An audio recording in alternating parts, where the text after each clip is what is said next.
seen a Tesla commercial, and I was like, he looks like a nice man. They really cared about how I was feeling and how I was doing. They were definitely the real deal. Get the pride on your side. 1-800-LION-LAW.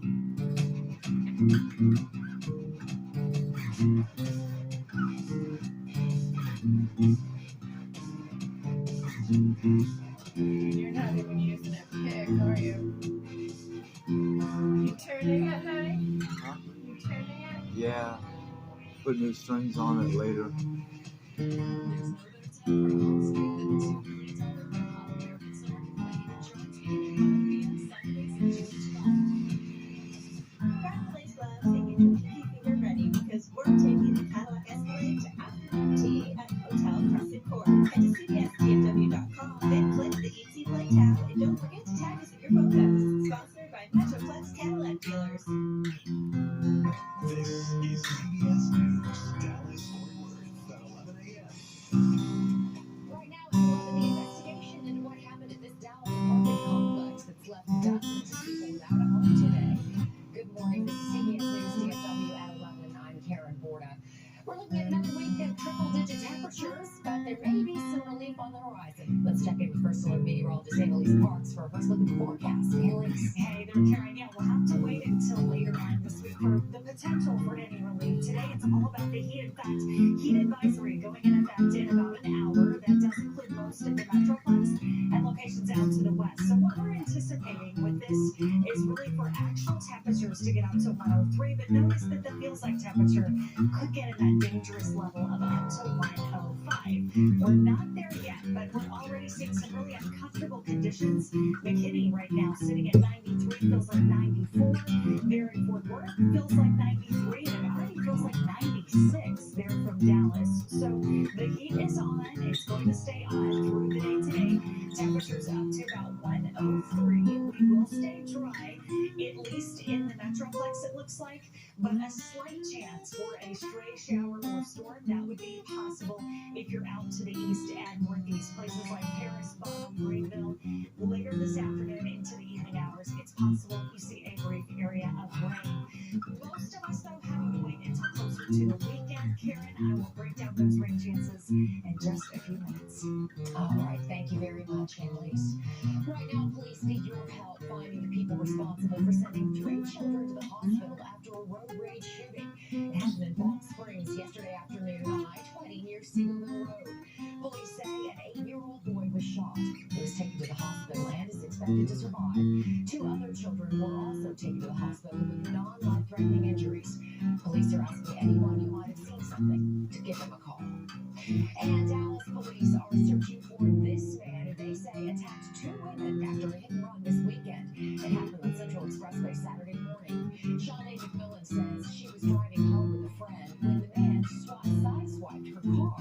She pulled over for what she thought would be a simple exchange of information, but she says the man started to yell at them and eventually punched her and her friend several times. She shared the video on social media, hoping for justice. We're gonna find the guy regardless. I would just really help if other people would stand in solidarity with me and help me put a name to a face. McMillan says she ended up with a concussion and her friend's nose was injured after being punched. Anyone with information is asked to call police. Dozens of people in Dallas are without a home after the roof of their 2-story apartment complex collapsed. Happened about 3:30 yesterday afternoon in the lower Greenville area. 31 people are now displaced, including children. The Red Cross is helping those families right now. Dallas Fire and Rescue says the building must be assessed to see if it can be repaired or if it needs to be completely torn down. Happening today in Austin, jury selection for the defamation trial against media personality Alex Jones. The trial will determine how much money he must pay Sandy Hook parents after he broadcast that the shooting that killed 26 people was a hoax. Court records show that Jones' InfoWars store made $165 million between 2015 and 18. The World Health Organization has officially declared monkeypox as a global health emergency. The agency's leader says the current outbreak has spread around the world rapidly. This isn't a new virus, but the agency says it's transmitting in ways we've never seen before. While it's mostly spreading among gay and bisexual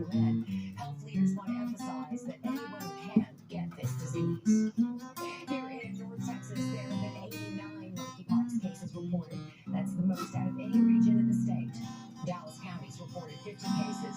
There have been 10 in Tarrant County and 4 in Denton County. A potential super spreader event at the Daddyland Music Festival was recently tied to several of those cases in Dallas. Now to a warning about scams. This story started with an email to our station. talented.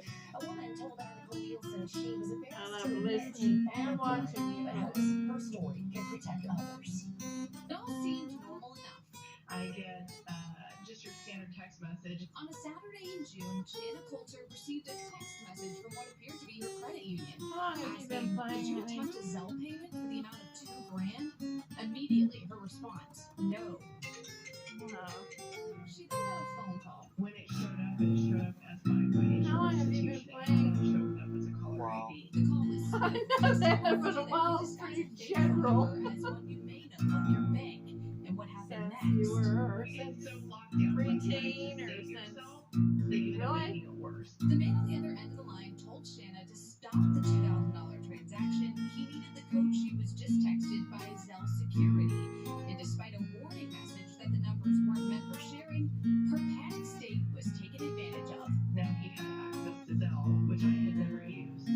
A perfect storm. He can now funnel out cash up to her daily limit approved by her credit union. It was $1,000 a day. And of course he called me the next day and he's like, hey, we're still working this case for you. You can imagine what happens next. It happened multiple times, 3 days in a row to be exact, where Shanna lost $1,000 each time.